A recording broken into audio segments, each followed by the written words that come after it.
I mean, America calls itself the land of the free and the home of the brave, but this is proof both of those claims are questionable at best.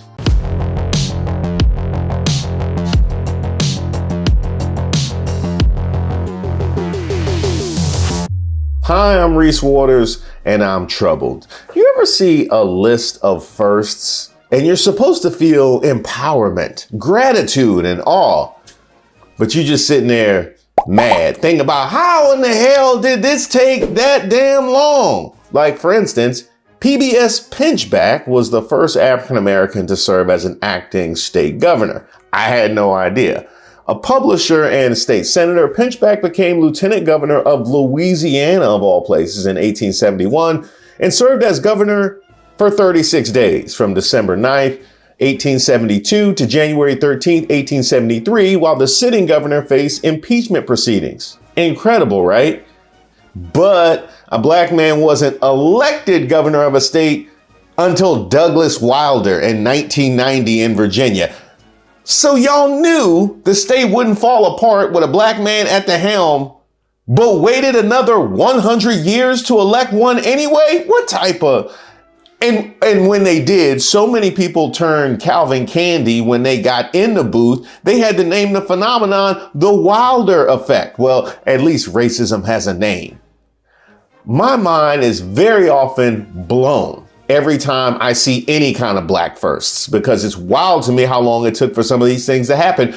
But let's look at the world of politics, which is especially bad.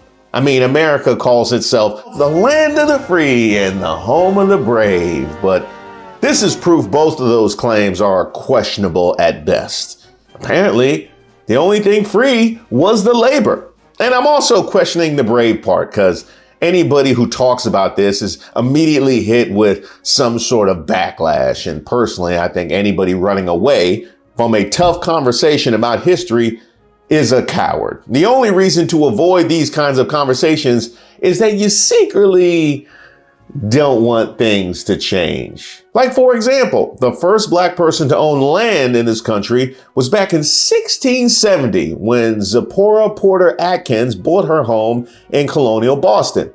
Black people first arrived in 1619 and were forced to indentured servitude before outright slavery became the norm. Miss Porter Atkins defied all the odds, being a free black woman and a homeowner.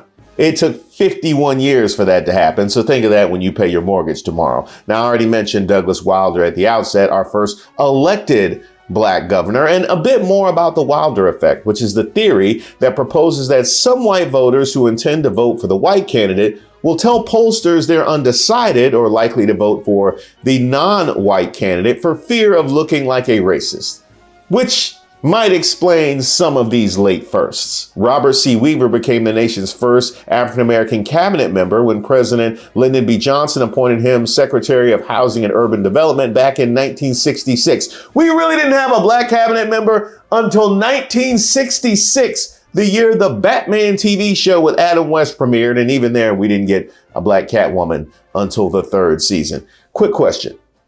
Who is the current Secretary of Housing and Urban Development?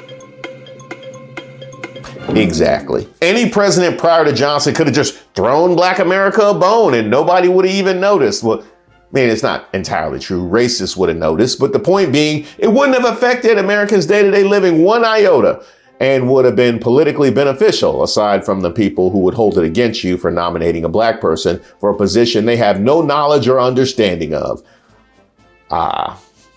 I think we found the answer. We got to fight for everything in this country.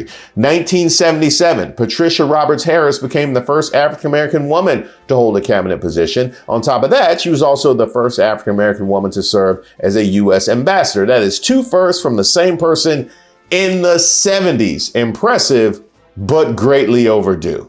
Shirley Chisholm became the first black congresswoman in 1969. She once said, if they don't give you a seat at the table, bring a folding chair. And you can see why she said that, because she'd still be standing if she hadn't. Here in D.C., Sharon Pratt Kelly became the first African-American woman to serve as a mayor of a major American city in 1991. And it took another mayor getting arrested for smoking crack for that to happen. Shout out to the mayor for life, Marion Barry. she did get the job done, so I'm not putting an asterisk on her accomplishment. Besides, in those days, it was a Herculean task to go after the mayor's spot when Barry was holding it down. I'm giving Sharon Pratt Kelly her flowers. Carol Moseley Braun became the first African-American woman to be elected to the U.S. Senate 2 years later in 1992. The same year Criss Cross dropped Jump. Now, for the record, black women have been here since the very beginning. It took this country that long to elect a black woman, and it happened in the year the two kids had people wearing their pants backwards. Seems fitting. We all know in 2008, America got its first African-American president, Barack Obama. We are one people, all of us pledging allegiance to the Stars and Stripes, all of us defending the United States of America.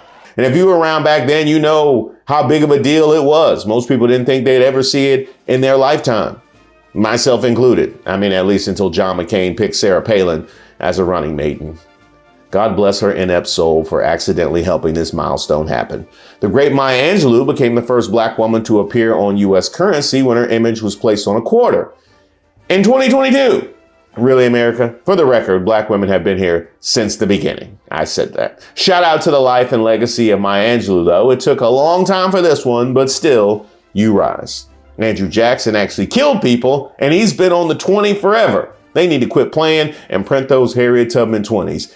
I need my tub dubs. Now, that year, we also got the first black woman sworn into the Supreme Court, Ketanji Brown Jackson. That's right, 2022, post-pandemic. Still, 22 was a big year for overdue history. The members of the House Democratic Caucus unanimously elected Hakeem Jeffries to succeed Nancy Pelosi as their leader, making him the first African-American to lead a party in either chamber of the United States Congress, which means the entire country elected a black man to lead them before either chamber in either party elected a black man to lead them.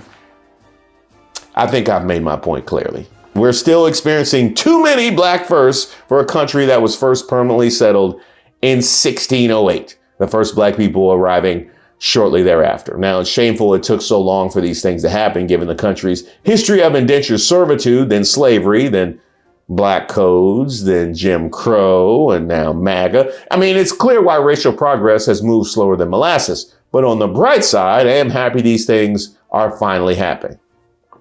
Still, it's natural to wonder, what took y'all so long? If you have anything that troubles you, you could throw them in the comments. I'll consider them as a future topic in this particular series. And don't forget to like the video and subscribe to the page for future editions.